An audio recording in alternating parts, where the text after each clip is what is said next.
dan Sarah Anissa Sinomora. Pembahasan dalam video ini adalah yang pertama pengertian akuntansi sosial, yang kedua tujuan akuntansi sosial, yang ketiga pengukuran akuntansi sosial, yang keempat pelaporan, pengungkapan, disclosure akuntansi sosial, kemudian yang kelima peran akuntansi sosial, dan terakhir adalah praktik pengungkapan sosial atau social disclosure di Indonesia. Pengertian akuntansi sosial. Akuntansi sosial bukan istilah baku dalam akuntansi. Berbagai ahli menggunakan istilah berbeda untuk menggambarkan hubungan perusahaan dengan lingkungannya. Fokus utamanya yaitu untuk menilai, mengukur, dan melaporkan dampak sosial perusahaan terhadap masyarakat. Kemudian pengertiannya menurut para ahli, yang pertama menurut Ramanathan, akuntansi sosial itu adalah proses pemilihan variabel yang menentukan tingkat prestasi sosial perusahaan, baik internal maupun eksternal. Kemudian menurut Lydie Parker, menggunakan istilah social responsibility accounting, cabang akuntansi yang menekankan tanggung jawab sosial perusahaan. Kemudian menurut Belcoin, menyebutnya socio-economic accounting atau SEA, di mana pengukuran, peraturan, dan pengungkapan dampak pertukaran antara perusahaan dan lingkungannya. Kemudian menurut Hadi Broto dan Bambang Sudibyo, menggunakan istilah akuntansi pertanggungjawaban sosial atau APS yang memerlukan laporan pelaksanaan tanggung jawab sosial perusahaan. Kemudian menurut Hendriksen, akuntansi sosial adalah pernyataan tujuan, konsep sosial, metode pengukuran, dan pelaporan informasi kepada pihak berkepentingan. Jadi inti pengertian dari akuntansi sosial itu yang pertama adalah akuntansi sosial mencakup penilaian dampak sosial dari kegiatan perusahaan. Yang kedua, pengukuran kegiatan sosial yang dilakukan. Yang ketiga, pelaporan tanggung jawab sosial perusahaan. Dan yang keempat, sistem informasi sosial ekonomi, baik internal maupun eksternal. Kemudian, tujuan akuntansi sosial. Menurut Hendriksen, tujuan dari akuntansi sosial ini adalah untuk memberikan informasi agar pengaruh kegiatan perusahaan terhadap masyarakat dapat dievaluasi. Kemudian menurut Ramanathan, yang pertama mengidentifikasi dan mengukur kontribusi sosial neto perusahaan, mencakup manfaat dan biaya sosial internal dan eksternal.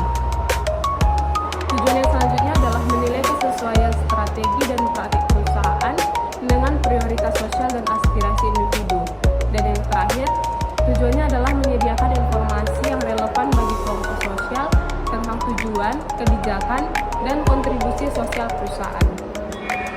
Jadi inti dari tujuan akuntansi sosial itu, yang pertama menjadi bahasa bisnis yang mencakup aspek sosial, yang kedua mengakomodasi masalah sosial dalam kegiatan perusahaan, yang ketiga membantu pengambilan keputusan yang mempertimbangkan dampak sosial, dan yang terakhir adalah menunjang aspek operasional dan tujuan jangka panjang perusahaan.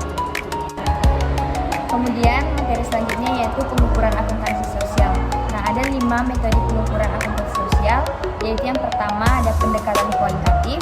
Ini misalnya survei kepuasan masyarakat, wawancara dengan pemangku kepentingan.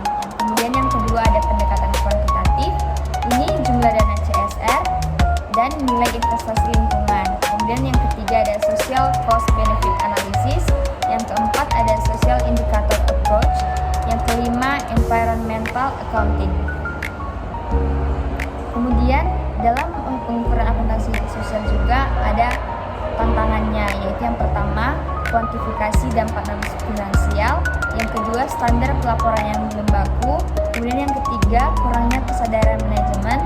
Dan yang keempat, biaya implementasi yang tinggi. Nah, materi selanjutnya yaitu tentang pelaporan, pengungkapan atau disclosure akuntansi sosial. Nah, tujuan utama dari pelaporan akuntansi sosial ini ada 4, yaitu yang pertama transparansi dan akuntabilitas sosial, yang kedua meningkatkan reputasi dan kepercayaan publik, yang ketiga mendukung pengambilan keputusan, dan yang keempat sebagai alat evaluasi. Kemudian bentuk dan format pelaporan akuntansi sosial. Nah, ini dapat disajikan dalam beberapa bentuk, yaitu yang pertama laporan tanggung jawab sosial perusahaan, kemudian yang kedua laporan keberlanjutan, yang ketiga environmental financial statement, dan yang keempat laporan nilai tambah. Nah, kemudian tentang pengungkapan atau disclosure akuntansi sosial. Nah, ada 2 jenisnya, yaitu yang pertama mandatory disclosure atau kedua voluntary disclosure atau pengungkapan sukarela. Kemudian contoh soalnya, PT Hijau Lestari adalah perusahaan yang bergerak di bidang produksi kertas. Dalam proses produksinya, perusahaan menggunakan bahan baku dari hutan, tanaman industri. Manajemen menyadari pentingnya tanggung jawab sosial terhadap lingkungan dan masyarakat sekitar. Nah, ada datanya, yaitu kegiatan yang pertama itu ada penanaman pohon kembali atau reboisasi dengan biaya 1.200.000.000. Dampak atau hasil yang diharapkan yaitu penanaman 50.000 bibit pohon. Kemudian kegiatan yang kedua yaitu pembangunan fasilitas sekolah di desa sekitar dengan biaya 600 juta. Dampak atau hasil yang diharapkan yaitu 400 siswa mendapat akses pendidikan yang lebih baik. Kemudian kegiatan yang ketiga, program pengolahan limbah kertas menjadi bahan daur ulang dengan biaya 800 juta. Dampak atau hasil yang diharapkan yaitu pengurangan limbah 35%. Kemudian kegiatan yang terakhir yaitu pelatihan UMKM lokal dengan biaya 400 juta. Dampak atau hasil yang diharapkan yaitu 120 warga memperoleh keterampilan produksi daur ulang. Nah, dalam laporan tahunan, perusahaan mencantumkan program-program tersebut dalam bagian corporate social responsibility tanpa analisis manfaat ekonomi yang dihasilkan. Nah, kemudian yang ditanya contoh format laporan sosial sederhana yang dapat membantu manajemen mengevaluasi efektivitas program CSR dari sisi biaya dan manfaat.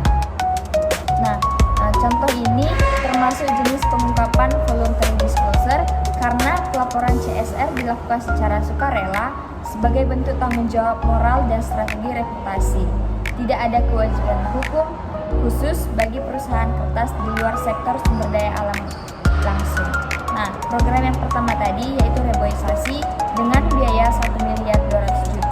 Manfaat sosialnya yaitu lingkungan lebih hijau, udara juga lebih bersih. Kemudian manfaat ekonominya penghematan bahan baku kayu jangka panjang. Nah, evaluasi efektivitasnya ini bisa kita katakan efektif. Nah, kemudian program yang kedua yaitu pengolahan limbah dengan biaya 800 juta. Manfaat sosialnya itu limbah berkurang 35% dan manfaat ekonominya daur ulang menghasilkan produk baru. Dan evaluasi efektivitasnya bisa kita katakan sangat efektif. Kemudian program yang selanjutnya yaitu pelatihan UMKM dengan biaya 400 juta. Manfaat sosialnya itu meningkatkan pendapatan warga, manfaat ekonominya potensi mitra pemasok lokal, dan evaluasi efektivitasnya ini cukup efektif. Baiklah, saya akan melanjutkan penjelasan yaitu tentang peran akuntansi sosial. Ada 5 peran akuntansi sosial. Yang pertama adalah memberikan transparansi dan akuntabilitas, dan yang kedua mendukung pengambilan keputusan dan manajemen risiko. Yang ketiga, meningkatkan keberlanjutan bisnis atau sustainability. Yang keempat, memperkuat hubungan dengan pemangku kepentingan atau stakeholders. Yang kelima, mengukur dan melaporkan kinerja sosial dan lingkungan. Adapun praktik pengungkapan sosial atau social disclosure di Indonesia, sebelum ke praktiknya kita harus tahu dulu apa sih sebenarnya pengertian pengungkapan sosial. Pengungkapan sosial atau social disclosure adalah proses penyampaian informasi oleh perusahaan terkait dampak sosial dan lingkungan dari aktivitas bisnisnya kepada para pemangku kepentingan atau stakeholders. Di Indonesia, pengungkapan sosial umumnya diwujudkan melalui laporan tahunan atau annual report. Yang kedua, laporan keberlanjutan atau sustainability report. Yang ketiga, website perusahaan dan media sosial. Adapun dasar regulasi di Indonesia, pengungkapan sosial di Indonesia bersifat semi wajib, artinya beberapa sektor diwajibkan oleh peraturan sementara sektor lain itu bersifat sukarela. Adapun dasar hukum dan regulasi di Indonesia, yang pertama adalah Undang-Undang Nomor 40 Tahun 2007 tentang Perseroan Terbatas, yaitu pasal 74. Dan yang kedua adalah Peraturan OJK Nomor 51/POJK.03/2017. Yang ketiga adalah PSAK 1 yaitu revisi 2015. Bentuk dan praktik pengungkapan di Indonesia. Menurut penelitian berbagai jurnal nasional, praktik pengungkapan sosial di Indonesia itu dilakukan dalam beberapa bentuk. Yang pertama itu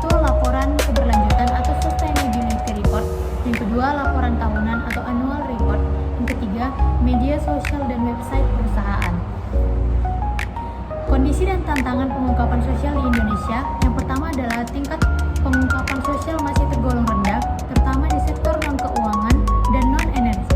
Yang kedua, banyaknya perusahaan hanya menonjolkan aspek ekonominya saja, sementara aspek sosial dan lingkungan kurang terungkap secara mendalam.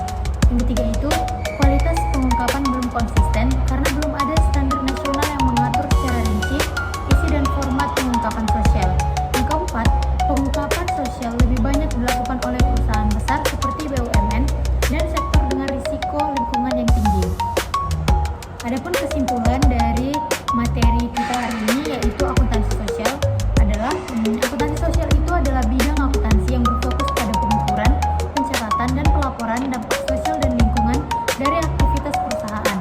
Tujuannya adalah untuk memberikan informasi yang memungkinkan evaluasi pengaruh kegiatan perusahaan terhadap masyarakat dan membantu perusahaan bertanggung jawab secara sosial serta berkontribusi pada pembangunan yang berkelanjutan. Pengukuran akuntansi sosial mencakup aspek sosial internal atau kesejahteraan karyawan, aspek sosial eksternal atau kontribusi pada masyarakat, dan aspek lingkungan atau dampak terhadap ekosistem. Pelaporan akuntansi sosial dapat dilakukan melalui laporan tanggung jawab sosial atau CSR, Sustainability Report, Environmental Financial Statement, dan Value Add Statement. Di Indonesia, praktik pengungkapan sosial masih tergolong rendah dan bersifat semi wajib, dengan regulasi yang mewajibkan perusahaan yang